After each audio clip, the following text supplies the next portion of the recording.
Hey everybody, thanks for checking out the Mid-South Bass Fishing and Primary Tackle YouTube. Got a nice little video here on spring jerkbait fishing. This one was filmed at Pickwick Lake. Water temperature was about 52 degrees, and that's kind of what you're looking for in the spring for that bite, is that 48 to 54 degree water.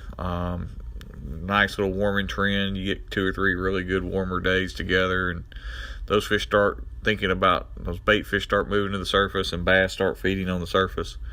This was one of those days I got kind of lucky and had been checking out the back of a creek and headed up towards the front, and I just looked over and saw a bunch of gulls feeding on shad, and it's right there at a point, just right in front of a big spawning flat. So it's one of those nice little transition areas that you're looking for in the spring.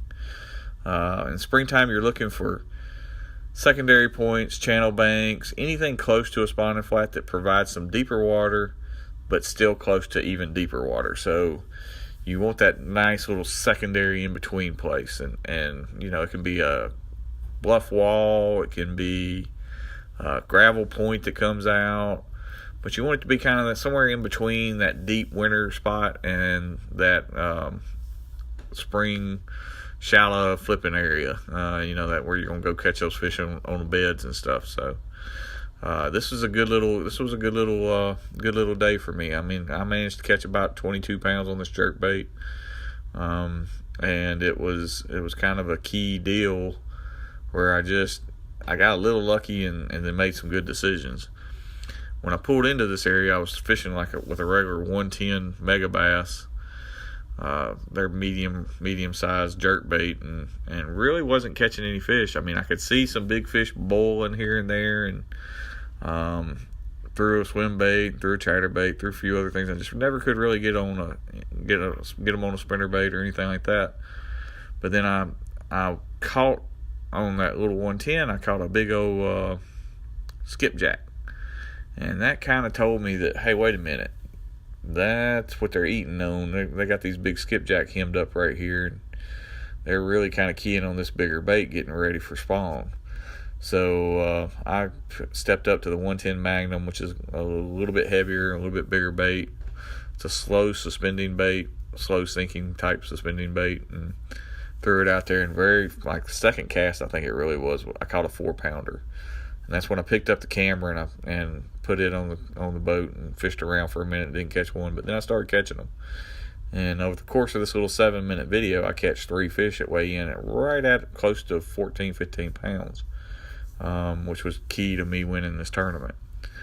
But you kind of have to try some different things when you're fishing for these fish. You can see I'm fishing it pretty fast today. I mean, we'd had a nice little warming trend. They were active. They were blowing up all over.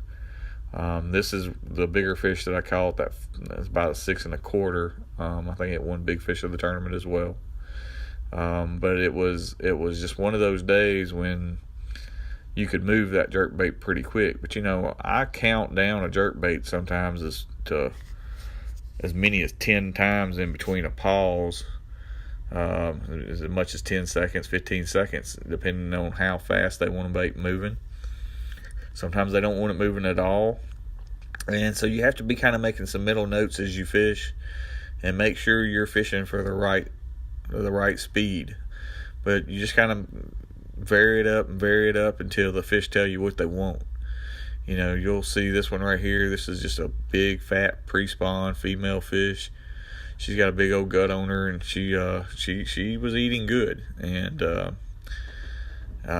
it really was a key day for me. So it really kind of helped me learn a lot that day about jerkbaits and how fish react to them, and making decisions on sizes and that kind of thing. So it's something to really take note of and to kind of work your way through. I really caught most of this weight right here in one little bitty spot that I swear to you was not much bigger than a desktop or a tabletop at home.